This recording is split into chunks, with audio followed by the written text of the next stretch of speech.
를 영접하라.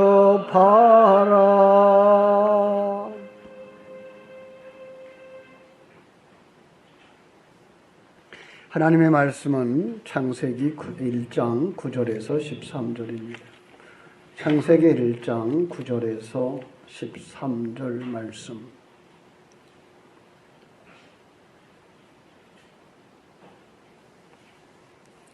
창세기 1장 9절에서 13절 같이 읽습니다.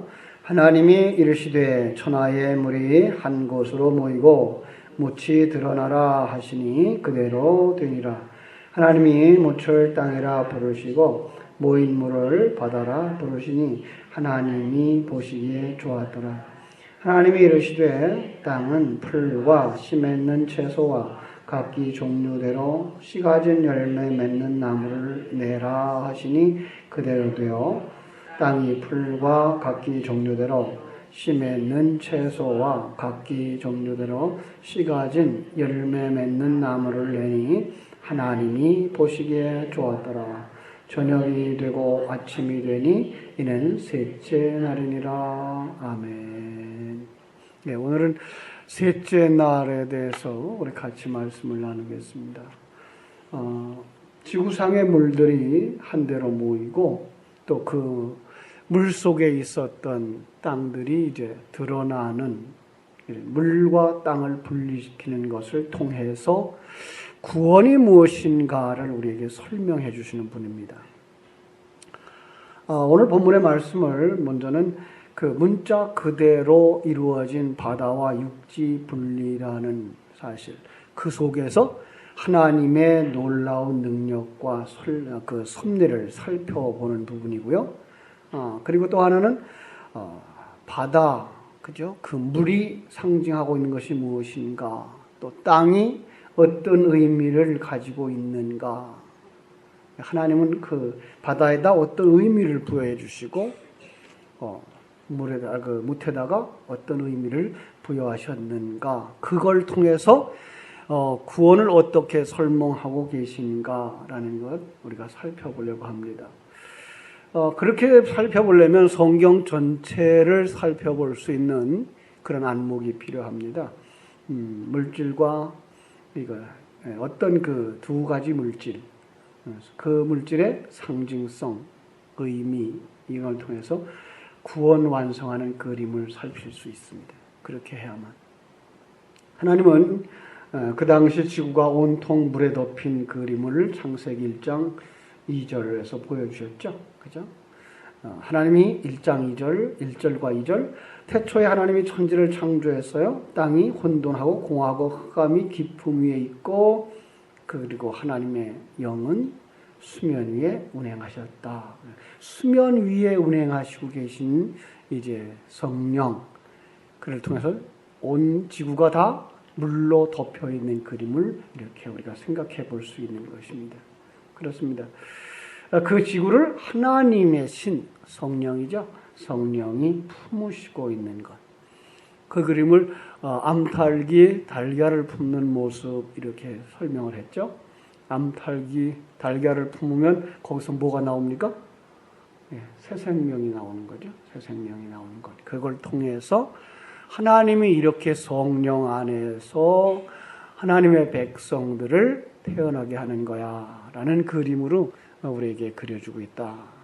그래서 수요일 날 성령으로 잉태하사 동정녀 마리아에게 나시고 해서 하나님의 사람들이 어떻게 성령으로 잉태하는가, 예수님도 성령으로 잉태하신 것처럼 성도들도 거듭날 때는 어떻게 된다고요?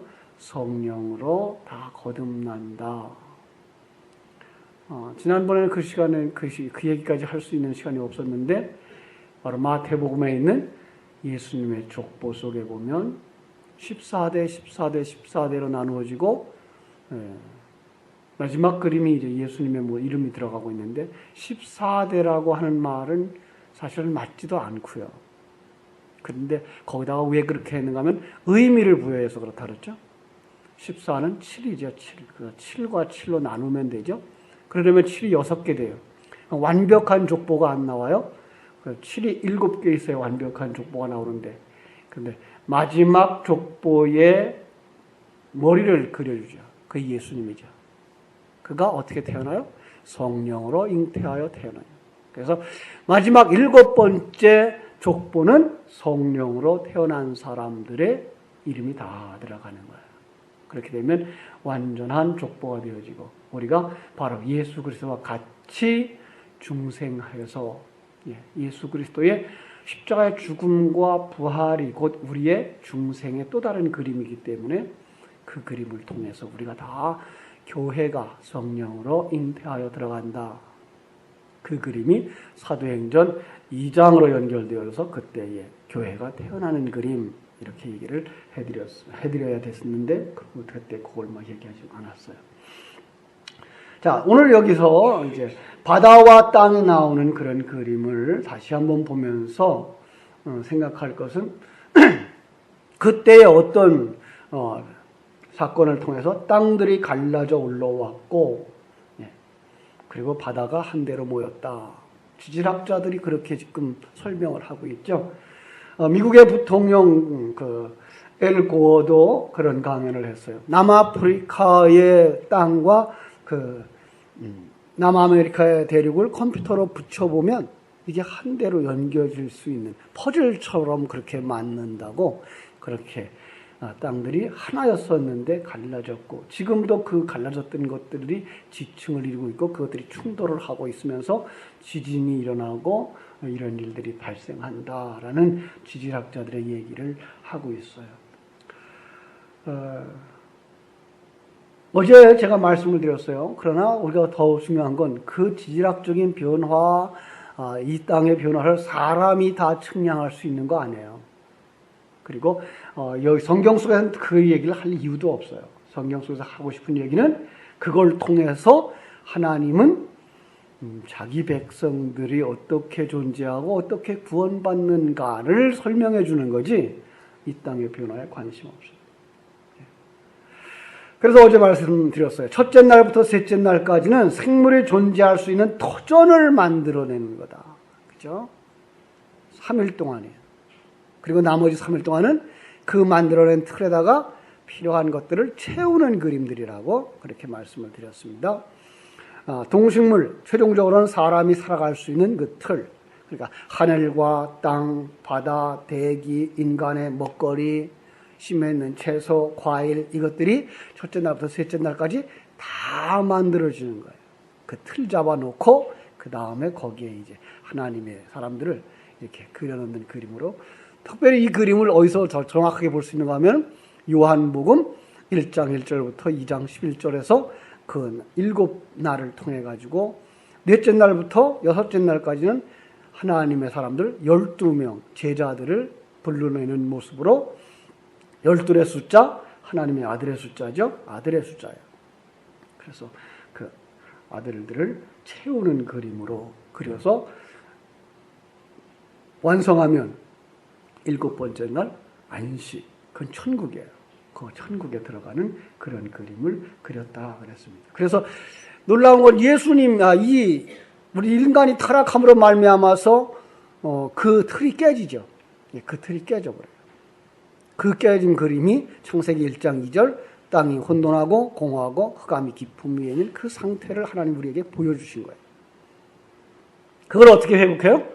예수님이 십자가에서 죽어서, 그죠? 죽음으로 말미암아서 그걸 완성시켜요. 그래서 예수님이 무덤 속에 며칠 계셔요? 3일 동안 계시죠. 그죠? 그리고 그런 똑같은 그림들을 요나서에다 넣고, 요나도 물고기 뱃속에서 3일 동안 지내는 것을 통해 가지고 구원이 되는, 그 요나가 3일 동안 물고기에서 고생하는 그 고난으로 말미암아 저 아무 일도 하지 아니한 니느웨 백성들이 살아나는 그림이 바로 또 하나의 구원의 그림이에요. 그래서 예수님한테 표적을 보여주세요라고 하는 사람들한테 뭐라 그래요? 요나의 표적밖에는 보여줄 게 없다. 무슨 말이에요? 내가 죽어서 3일 동안 다시 틀을 만들고 살아나는 그 그림을 통해서만 너희들 니느웨 사람들과 같은 너희들이 살아나는 거야 라는 그림을 그려주고 있었던 거죠.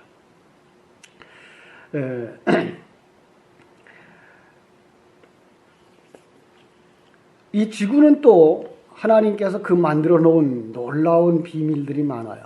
그래서 그 바다가 7이라고 하는 비율, 70%, 그 땅이 30%라고 하는 그 비율을 가지고 있어요. 그 경계가 안 무너져요. 왜냐하면 그 바닷물에서 수증기가 올라오고 그것이 비가 되어지고 그게 내려와서 동식물들이 자라나야 하는 그 환경을 하나님이 만들었기 때문에 그 비율이 절대로 안 바뀌어져요. 요즘 그 걱정들을 하셨죠. 그 요 근련에, 그죠? 지구 온난화로 말미암아 북극의 빙하가 없어지게 될 거라. 그렇게 되면은 바닷물은 많아져 가지고 범람해서 섬나라들은 깔아앉을 거다. 그래서 일본이 지금 낮아지고 있다. 이런 얘기를 했죠. 2007년도에는 영국의 BBC에서 2013년도가 되면 빙하는 모두 사라질 거라는 예언을 했어요. 실제로 작년까지 빙하가 줄어들고 있었어요. 그런데 요 며칠 전 놀라운 기사가 발표됐어요. 요 1년 사이에 빙하가 100분의 60이 확장됐어요. 그래서 지금 빙하가 녹는 게 아니에요. 빙하가 녹고 있을 때에도 북쪽 빙하가 녹고 있는데 남쪽 빙하는 늘어났어요. 이제 이 온난화 때문에 그렇게 된다고 하는 이론이 아마 조만간 뭔가 이제 바뀌어질 가능성이 있어요. 예, 하나님의 하시는 일을 사람들은 정말 몰라요. 사람들이 측량을 할 수가 없어요. 한번 이제 그 컴퓨터를 다루시는 분은 한번 더 들어가셔서 이제 빙하에 관한 얘기를 살펴보세요. 요 며칠 전에 떴어요, 그 소식. 그래서 위성 사진으로, 그러니까 미국 나사에서 찍은 위성 사진에 보니까 100분의 60이 확장되었고, 금년 여름에 중국에서는 이제 그 빙하가 녹으면 그 북극이 좁아지니까 그걸 통과하는 여행 코스를 만들었는데 그걸 진행 못하고 있고요. 그걸 통과하려고 있는 보트를 가지고 여행을 하는 사람들이 중간에 갇혀가지고 구조대가 가서 구조를 해냈어요. 왜요? 빙하가 얼어버렸어요. 얼지 않을 거라고 생각했던 지역이 점점 얼어가고 있는 거예요. 이렇게 얘기하면 목사님 무슨 뚱딴지 같은 소리 하세요. 지금 다들 그렇게 알고 있는데. 아니 사실이 그래요. 그러니까 우리는 지금 우리의 생각만 가지고 역사는 이렇게 움직일 것이다라는 생각을 해요. 그게 후천년설들을 주장했던 사람들의 얘기죠. 인간이 이렇게 교육받고 이렇게 교육받고 이렇게 개선되어지면 이 땅에 천국이 이루어질 거야 라는 기대를 가지는 거죠. 그래 천국이 이루어져요? 인간은 점점 배우면 배울수록 교활해질 뿐이지 개선이 안 돼요. 인간의 그 악함이란 자기 중심, 자기를 위하여 살아가는 그 일들은 무슨 일이든지 한단 말이에요. 그래서 요즘 우리가 생각할 수도 없는 끔찍한 일들이 벌어지고 있잖아요. 동성연애? 이거 요즘 생긴 거예요? 아니에요. 이미 소돔과 고모라에 있었어요. 역사는 그 죄악을 그냥 드러내고 있을 뿐이지 인간 속에 있는 그 죄성이란 아담 시대의 그들의 죄나 지금 이 시대의 우리의 죄나 다를 바가 없어요. 그래서 아담이 우리의 대표자가 되는 것이죠. 참으로 그런 속에 우리가 살아갑니다. 그런데 그거까지만 보면은 우리도 세상 사람들과 다를 바가 없어요. 그 속에서 변찮는 진리를 볼 수 있어야 돼요. 예. 바다는 세상을 상징하고 있다는 사실을 아십니까? 죄악된 세상입니다. 예. 땅은 그 바다가 없는 곳, 다시 말하면 죄악이 없는 곳, 구원의 세계죠. 새 하늘과 새 땅, 천국을 얘기하는 그런 상징적으로 쓰이고 있어요. 그래서 구원에 관한 얘기를 하려면 항상 바다를 통과하고 강을 통과한 이야기들이 나오죠. 그래서 출애굽의 역사가 어떻게 시작돼요? 그들이 홍해를 건너는 것부터 시작되죠. 그리고 그들이 또 가나안 땅에 들어갈 때 요단을 또다시 건너는 그림을 또다시 그려주고 있는 거죠. 이런 그림을 여러분들이 살펴볼 수 있어야 돼요. 그리고 더 정확한 것은 이 다섯째 날 뭘 만들었는가 하면 5장 21절에 하나님이 우리 지금 이 개역 개정판에는 큰 바다 짐승들과 그랬어요. 이게 큰 물고기로 되어 있었죠. 지난번 성경에는요. 큰 물고기를 만들어놨죠. 바닷속에다. 큰 물고기. 그 짐승이라는 의미가 있어요. 뭔가 하면은 이게가 원문으로는 탄닌이라는 말을 써요. 탄닌. 근데 이 탄닌이라는 말이 이사야서 51장 9절에서는 용이라고 번역이 되어 있고요. 이사야서 51장 9절에는 용이라고, 이사야서 27장 1절에는 옛 뱀이라고 번역이 되어 있어요.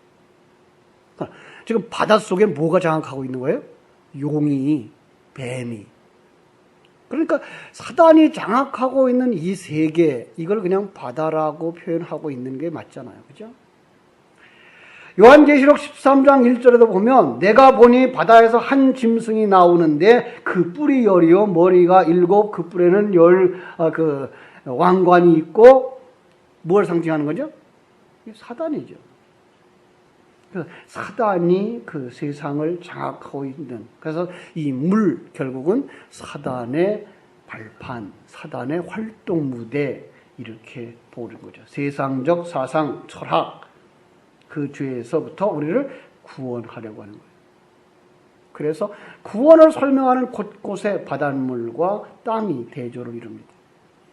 그 대표적인 예가 출애굽이죠. 출애굽기 14장 21절에 보면 모세가 바다 위로 손을 내밀매 여호와께서 큰 동풍으로 밤새도록 바닷물을 물러가게 하시니 물이 갈라져 바다가 마른 땅이 되더라.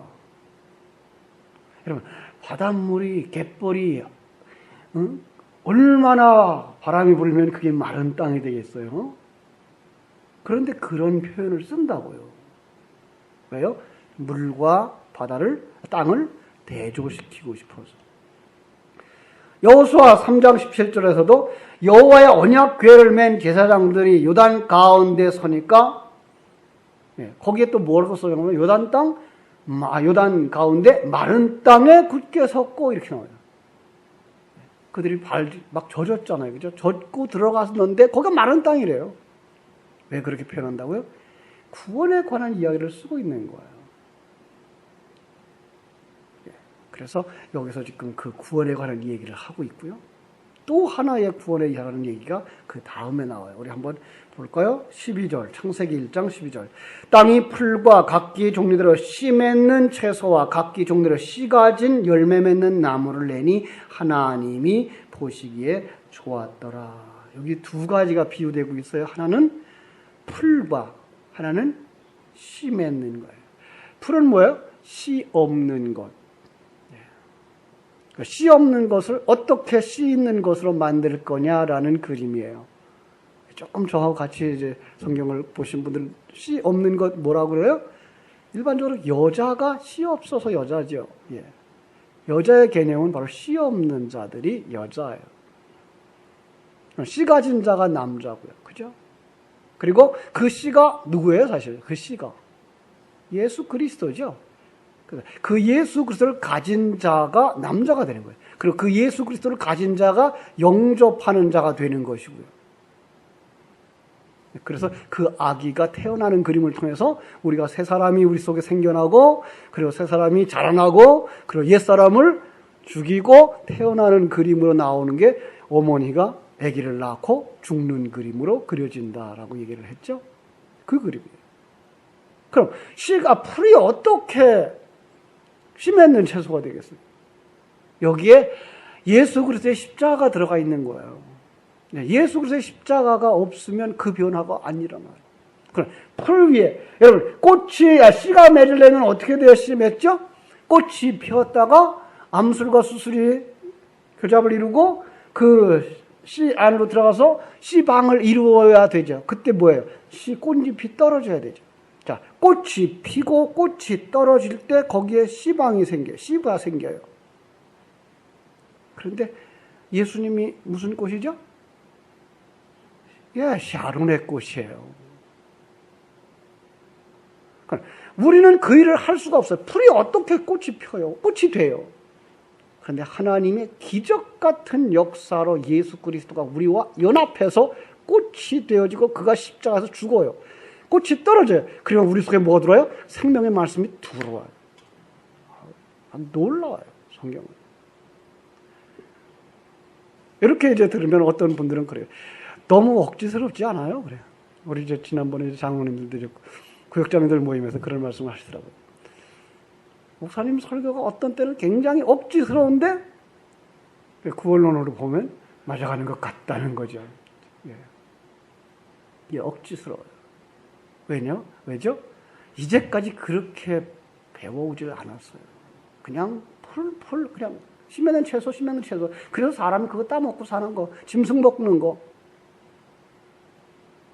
여러분, 성경 속에서 씨를 먹는 사람들은 그들만 사람이에요. 그럼 씨를 안 먹은 사람은 다 짐승이에요. 아시겠어요? 그러니까 하나님의 눈에는 그들은 사람도 아니에요.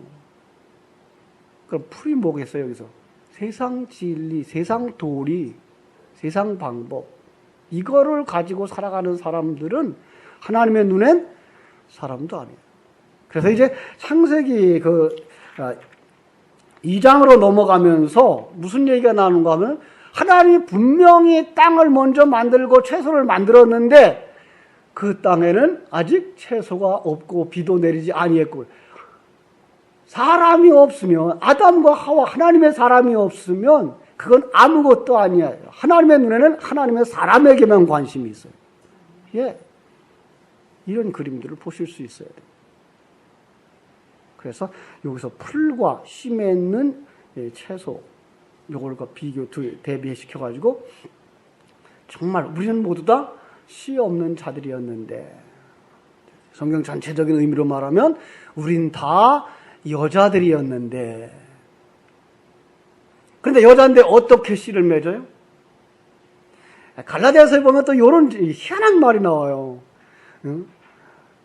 남편 없는 여자가 남편이 있는 여자보다 더 많은 자녀를 낳는데요. 이런 법이 어디 있어요? 남편 없는 자가 누구였어요, 그럼? 사실은 가늠한 여인이에요. 하나님을 떠나 과부된 자예요. 그들이 어떻게 더 많은 자녀를 낳아요? 하나님의 씨가 그들 속에 들어가서. 우리 죄예요, 우리. 우리가 그렇게 생육하고 번성하라 하신 그 말씀이 이루어진다라는 얘기를 갈라디아서는 또 그런 표현을 쓰고 있답니다. 그래서 이 땅에는 교회들을 향해서 여자란 말을 쓰고 있죠. 그래서 그렇게 보면 이제 그 말을 풀고 나서 창세기 3장 16절에 가면은 창세기 3장 16절도 어렵지가 않아요. 여자의 후손들이, 이 얘기가 바로 교회예요. 그런 것들이 이제 앞으로 풀리셔야 성경을 구원론으로 일맥상통하게 쭉 연결시켜서 풀어가실 수가 있어요. 첫째 날, 둘째 날, 셋째 날은 그 구조를 통해서, 그죠? 그 구조를 통해서 뭐예요? 그 둘은 합쳐질 수 없는 것. 하나님이 나누어 놓은 것은 합쳐질 수 없어요. 그 다음에 하나님이 짝지어 주신 것은 나눌 수가 없어요. 요거예요. 하나님 지금 갈랐어요. 뭘과?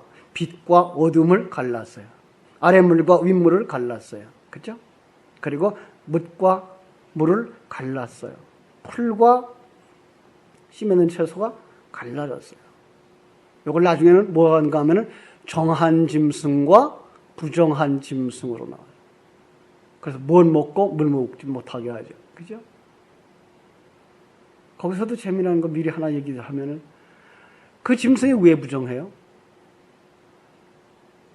우리는 그러죠. 그냥 발굽이 갈라지지 아니했고 되새김질하지 않는 짐승이라 부정하다. 그래서 이제 요즘 들어서 이제 생물학자들은 그렇게까지, 우리 안식교인들은 이제 그렇게까지 얘기하죠. 그 정한 짐승을 먹으면 육체에 건강하고 부정한 짐승을 먹어선 육체에 이로울 게 하나도 없다고. 그렇지 않아요. 성경이 말하는 건 이 땅에 우리가 살아가는 동안 좋은 거 나쁜 거 표현하고 있는 게 아니고요. 부정한 자들과 정한 자들에 대한 구분이에요. 되새김질하는 자들이 정한 짐승이에요. 그가 정한 자들, 하나님의 백성들이에요. 무엇이 되새김질입니까?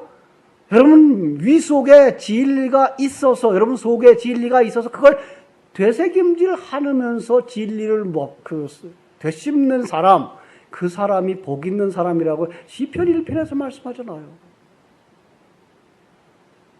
그리고 발굽이 갈라졌던 건 뭐예요? 세상과 구별되어진 사람들. 부정한 자들 어떤 거예요? 되새김질하지 않는 것. 왜? 속에 등계가 없는데 어떻게 되새김질해요? 그리고 세상과 하나 되었어요. 발굽이 안 갈라졌어요. 이런 그림들을 그려서 성도들은 어떤 사람인가를 가르쳐 주는 거지, 어떤 거 먹어도 되고 어떤 거 먹지 않아도 되는 거, 그것만 얘기하려고 하는 건 아니에요. 지금에 와서는 또 다들 잡수면서 또 뭐라 그래요? 복음 시대 예수님이 문제 해결하고 그 후에는 예수님이 아무거나 먹어도 된다 그래서. 아니요. 하나님이 정하다 한 자들은 부정하지 않아요. 그게 뭐예요? 하나님이 택한 백성인 거죠. 뭘 먹고 안 먹는 거 아니잖아요. 이런 부분들이. 그래서 하나님이 나누어 놓은 건 절대로 합쳐지면 안 돼요. 합쳐지면 어떻게 돼요? 거기에 저주가 일어나요. 그 둘째 날 그 대표적인 그림을 하나 그려줬죠. 아랫물과 윗물. 아랫물과 윗물이 합쳐진 것. 그런데 그때 홍수가 일어났고 그 속에서 어떻게 살아요? 방주를 통해서 살아나죠. 방주가 예수 그리스도를 상징하고 있는 것 우리 다 알죠? 그런데 지금 이때에 아랫물과 윗물이 합쳐지는 현상을 보십니까? 물은 또 하나 성경 속에서 진리를 상징합니다. 그래서 가뭄이 있을 때에는 뭐가 없어서 가뭄이 와요? 비가 내리지 않고 이슬이 없어서. 그건 어디서 나온 거예요? 하늘로부터 내리는 진리. 요게 없으면 가뭄입니다. 그런데 홍수 때에 아래에서 샘들이 터지고 하늘에서 비가 내려서 아랫물과 윗물이 합쳐졌어요. 오늘날 교회 속에 이런 혼합된 물들이 흐르고 있는 걸 아십니까? 진리에 대하여 말하지 아니하고, 아니 말하죠. 그런데 무엇로 포장해요? 세상 축복이랑 포장을 해버려요. 그 세상 축복과 진리를 혼합시켜요. 그 대표적인 우리 해석 방법이 요한 3서 2절이죠. 영혼이 잘됨 같이 범사가 잘되고 강건하기를 원하노라 라는 해석을, 믿음이 좋으면 뭣도 잘된다? 이 땅의 삶도 잘된다라고. 그래서 하늘나라도 가지고 이 땅의 부요함과 형통함도 가지려고 하는 그런 복음을 합쳐놨죠. 이건 종교예요. 기독교 아닙니다. 그런데 오늘날 대부분의 설교가 거기에 잡혀있는 거 압니까? 여러분, 지금 홍수시대예요. 설교 홍수시대죠. 인터넷 들어가도 설교가 가득 차 있죠. 텔레비전 틀어도 설교가 가득 차 있어요. 심지어 교회 안에서 새벽부터, 그죠? 일주일에 10번씩 설교를 해야 돼요. 목사님들 얼마나 힘든지 아세요? 그런데 들을 게 없어요. 그 속에 생명에 관한 얘기가 아니라 편안하십시오. 형통할 겁니다. 잘 될 겁니다. 종교적 열심을 조금 더 내십시오. 그러면 당신들은 복 받을 겁니다. 이쪽으로 가고 있어요. 무서운 시대 살아가고 있습니다. 정말로 방주 속으로 들어가야 됩니다.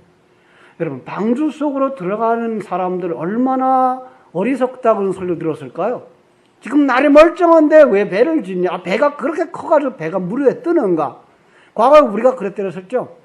그 조선소를 만들고 그 큰 배를 새로 만든다고 했을 때, 저도 바닷가에 살아서 배가 뭘로 만들어지는지 보고 알거든요. 모두 다 나무로 만들어야만 물 위에 뜬다고 생각을 했거든요. 근데 그 큰 쇠가 어떻게 그 무거운 쇠가 바다에 뜬단 말이냐라는 생각을 했던 것처럼 당시에도 그랬을 거란 말이에요. 아니, 우린 지금 바닷가에 요만한 작은 배 한두 사람이 타고 다니는 배를 봤지 그게 무슨 배냐 그게. 아니, 그리고 그 배가 물 위에 뜬다고? 그 산 꼭대기까지 물이 차 그 배가 떠? 그걸 누가 움직여? 돛대도 없고 노도 없고 방향키도 없고 그게 배냐? 별 소리 다 들었겠죠. 이게 오늘날 예수 믿는 사람들이 들어야 할 소리입니다. 진리에 관한 한, 하나님의 나라에 관한 한, 우리는 어리석은 자고 아무것도 모르는 사람처럼 여겨져야만 그가 진리로 가는 겁니다. 그런데 많은 사람들은 세상의 윤리, 도덕과 방법론에도 합당해야만 된다고 생각하고 있어요. 아니에요. 그러면 안 됩니다. 여러분의 속을 깨끗게 하셨습니까?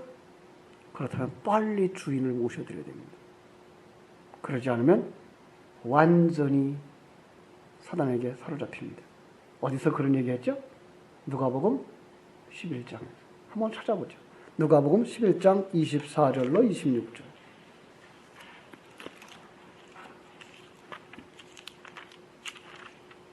누가복음 11장 24절로 26절. 더 많이 읽어드려야 되는데 시간상 조금만 읽어볼게요.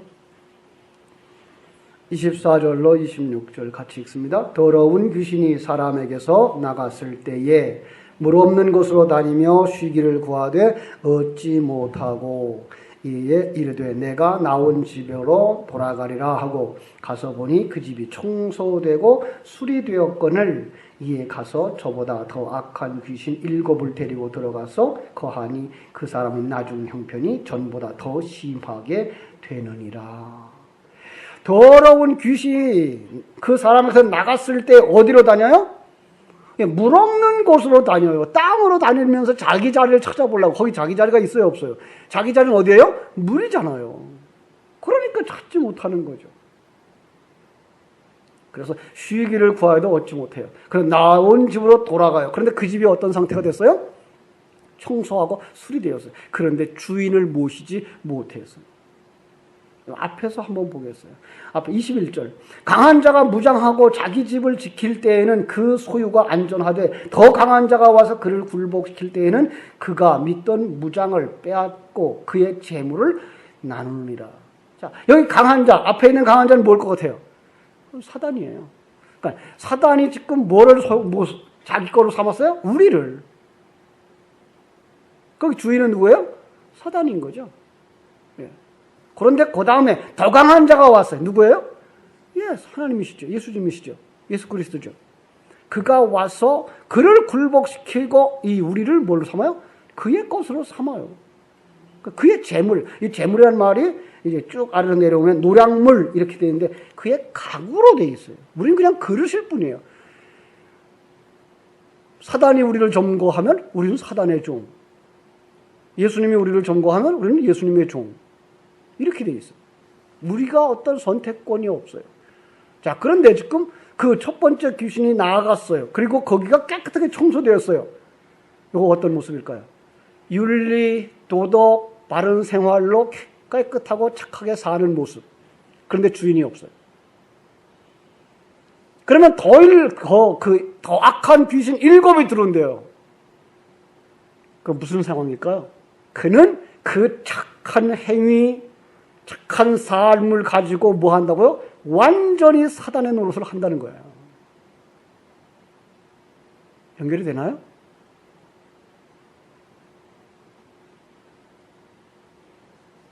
여러분, 착하게 사는 사람이 더 예수님과 앞에 무릎 꿇지 못한다는 사실을 아십니까? 이런 부분들을 정리하실 수 있어야 돼요. 여러분들은 주인을 모신 분들입니까? 그리고 그 주인에게 순복하십니까? 아니면 아직도 여러분이 주인이십니까? 오늘 하루도 오늘 말씀을 묵상하면서 나는 물에 속한 자인가 땅에 속한 자인가, 나는 정말 씨를 가진 자인가, 나는 정말 주인을 모신 자인가, 하루 종일 묵상하심으로 더 확실하게 주님이 여러분 속에 내가 주인이다 라고 말씀하시게 하시고, 여러분 그렇습니다. 주님이 주님이십니다. 나는 주 앞에 무력한 죄인일 뿐입니다. 고백할 수 있는 여러분 되시기를 주님의 이름으로 축원합니다. 기도하겠습니다. 하나님 우리 아버지, 하나님의 크신 은혜와 사랑을 감사하옵고 감사합니다. 하나님의 크고 놀라우신